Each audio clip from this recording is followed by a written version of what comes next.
ఎఫెసీ 2:14 ఒక మాట మనం చదువుకుందాం. ఆయన మన సమాధానమయ్యుండి, ఆయన మన సమాధానమయ్యుండి మీకును మాకును ఉండిన ద్వేషమును అనగా విధిరూపకమైన ఆజ్ఞలు గల ధర్మశాస్త్రమును తన శరీరమందు కొట్టివేయుట చేత మధ్య గోడను పడగొట్టి మన ఉభయులను ఏకము చేసెను. చూడండి, ఇక్కడ బాప్టిజము తీసుకున్న తర్వాత ఆ వ్యక్తి క్రీస్తులో మరి ఇతర విశ్వాసుల ద్వారానే, అంటే వారి వల్లే మరి ఈ వ్యక్తి కూడా క్రీస్తును ధరించుకోవడం ద్వారా వీరంతా కూడా ఈక్వల్గా మహిమలోనికి ప్రవేశించారు.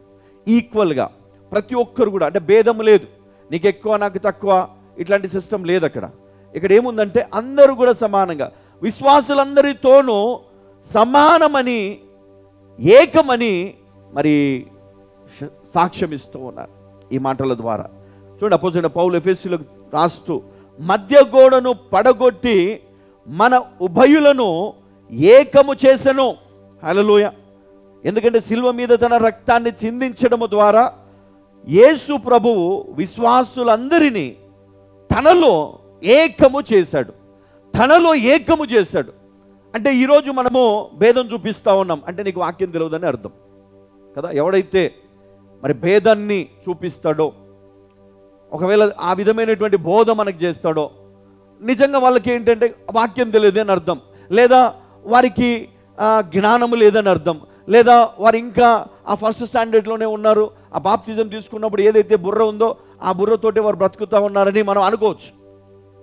కానీ ఎవరైతే మనమంతా కూడా ఒక్కటే, భేదం లేదు.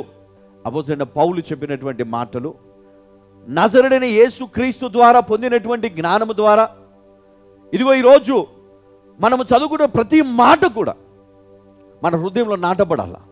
ఎందుకంటే రేపు మీ పిల్లలకి మీరు చెప్పాలంటే మీకు వాక్యం తెలిసి ఉండాల.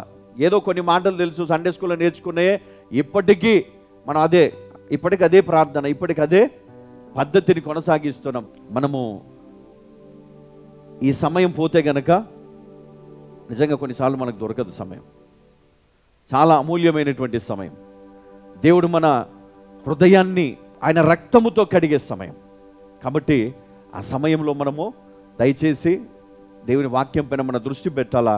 ఎందుకంటే దేవుడు నిన్ను ఆశీర్వదించాలని ఆశపడతా ఉన్నాడు. అమ్మ, నిన్ను మహిమ నుండి అధిక మహిమలోనికి నడిపించాలని దేవుడు ఆశపడతా ఉన్నాడు. ఎందుకంటే ఈరోజు మనకు ఉన్నటువంటి పరిస్థితులను బట్టి మనము ఎక్కడో దూరం ఆగిపోయినాం మనం. కానీ దేవుడు నిన్ను ముందుకు తీసుకొని రావాలనుకుంటున్నాడు. దేవుడు నిన్ను బలపరచాలనుకుంటున్నాడు.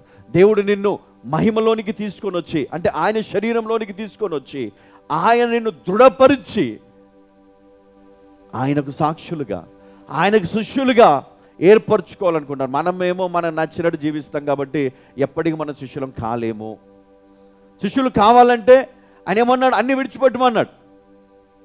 కానీ మనకేమో అన్నీ కావాలా కదా, అన్నీ కావాలా, ఈ లోకంలో అన్నీ కావాలా. అంటే సిగరెట్ ఊదేసి లోపలికి వస్తాం మనం కదా, గుట్కలు నోట్లు వేసుకొని మింగేసి నోరు గడుక్కొని వచ్చేస్తే అయిపోయిందా? సిగరెట్ దాకా వచ్చేస్తే అయిపోయిందా? శనివారం రాత్రి పీకల దాకా దాగి పడుకొని మరి పొద్దున్నే లేచి ముఖం కాడుకొని వస్తే అయిపోయిందా? దేవుడు చూడట్లేదా? దేవునికి తెలియదా? దేవునికి అన్నీ తెలుసా తెలియదా అమ్మా? మనం ఎట్లా నిజ క్రైస్తవులం అవుతాం? మనం ఎట్లా పరలోకానికి వెళ్తాం? మనకుందా పరిశుద్ధత? ఆలోచన చేద్దాం ఈరోజు. చూడండి, క్రీస్తులో యూద క్రైస్తవుడని, లేదా అమెరికా దేవుడని, లేకపోతే కేరళ వాళ్ళ దేవుడని, లేకపోతే ఇంకేదో చాలా రకాలుగా మాట్లాడుకుంటూ ఉంటారు ఇక్కడ ప్రజలు. అంటే ఈ లోకంలో చాలామంది ఏమంటారంటే ఈ దేవుడు ఇక్కడ దేవుడు కాదు కదా, ఈ దేవుడు ఫారెన్ దేవుడు, లేకపోతే ఈ దేవుడు యేసుక్రీస్తు శిష్యుడు మరి కేరళ ప్రాంతానికి వచ్చాడు, తమిళనాడు ప్రాంతంలో అటు సైడు, మరి అక్కడి నుంచి మరి ఆ సువార్త అనేది వచ్చింది. కాబట్టి ఇది వాళ్ళకి సంబంధించింది, మనకు సంబంధించింది కాదు. ఇది యూదులకు సంబంధించింది, మనకు సంబంధించింది కాదు. ఇది ఇజ్రాయెల్ వారికి సంబంధించింది, మనకు సంబంధించింది కాదు అని ఈరోజు మనం ఎన్నో రకాలుగా మనం అనుకుంటాం. ఇది బాప్తిజం తీసుకున్న వాళ్ళకే వర్తిస్తుంది అని మనం అనుకుంటాం. కానీ దేవుని ఉద్దేశం ఏంటి? దేవుడు మన జీవితంలో ఏం తీసుకొని రావాలనుకుంటున్నాడు? ఇక్కడేమన్నాడు? క్రీస్తునందు మీరందరూ ఏకముగా ఉన్నారు. కాబట్టి బాప్తిజము తీసుకోవడము ద్వారా విశ్వాసి ఈ సమానత్వాన్ని ఏం చేస్తూ ఉన్నాడు? ఒప్పుకుంటూ అందులో ప్రవేశిస్తూ ఉండాలి. కానీ మనమేమో ఏదో అమ్మ చెప్పిందని, నాన్న చెప్పాడని, లేకపోతే నేను క్రైస్తవుని కదా బాప్తిజం తీసుకోవాలని మనం ఆ విధంగా మనం ఆలోచించి మనం ఎవరిదో ఫోర్స్ వల్ల తీసుకోవడము తప్పు. క్రీస్తుకు నీవు శిష్యునిగా ఉండాలనుకుంటున్నావా? క్రీస్తుకు నీవు నిజమైన మరి బిడ్డగా ఉండాలనుకుంటున్నావా? వారసునిగా, వారసురాలుగా నువ్వు ఉండాలనుకుంటున్నావా? అయితే నీవు ఆయనను ధరించుకోవడము చాలా అవసరము. హల్లెలూయా.